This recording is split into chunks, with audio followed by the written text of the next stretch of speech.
dengan ikrar menjunjung tinggi bahasa persatuan bahasa Indonesia.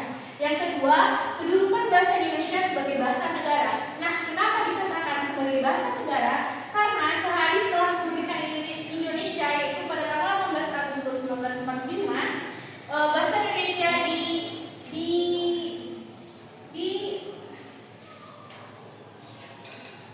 bahasa Indonesia diakui sebagai bahasa negara.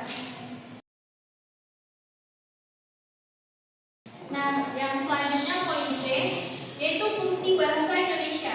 Nah, bahasa Indonesia itu sendiri fungsi bahasa Indonesia itu sendiri adalah bahasa Indonesia memiliki fungsi sejalan dengan kedudukan bahasa Indonesia. Bahasa Indonesia itu sebagai fungsi bahasa Indonesia terbagi menjadi dua, yaitu sebagai bahasa nasional dan juga sebagai bahasa negara. Nah, 4 fungsi dari bahasa nasional. Yang pertama, bahasa Indonesia berfungsi sebagai lambang kebanggaan nasional. Nah, yang kedua, bahasa Indonesia berfungsi sebagai identitas nasional. Yang ketiga, bahasa Indonesia berfungsi sebagai lambang alat pemersatu berbagai suku bangsa. Nah, yang keempat, bahasa Indonesia berfungsi sebagai lambang dari alat penghubung antar daerah dan budaya. Nah, selanjutnya itu 4 fungsi dari fungsi bahasa Indonesia sebagai bahasa negara. Yang pertama itu bahasa Indonesia berfungsi sebagai bahasa resmi kenegaraan. Yang kedua, bahasa Indonesia berfungsi sebagai bahasa penghantar di dalam dunia pendidikan. Nah, yang ketiga, bahasa Indonesia berfungsi sebagai alat perhubungan pada tingkat nasional untuk kepentingan perencanaan pelaksanaan pembangunan nasional serta pemerintahan. Nah, yang keempat, bahasa Indonesia berfungsi sebagai alat pengembang kebudayaan, ilmu pengetahuan dan teknologi.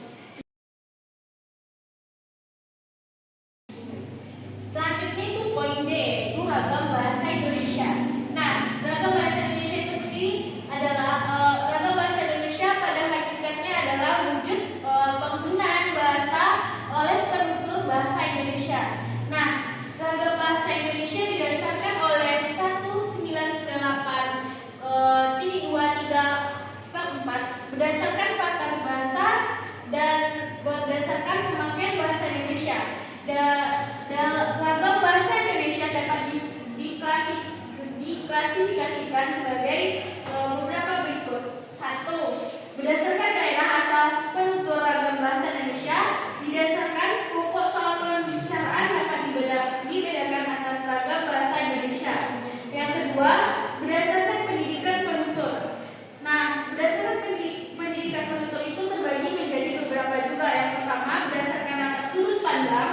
Yang kedua, berdasarkan sikap penulis. Yang ketiga, berdasarkan pokok persoalan. Yang keempat, berdasarkan saran bahasa Indonesia.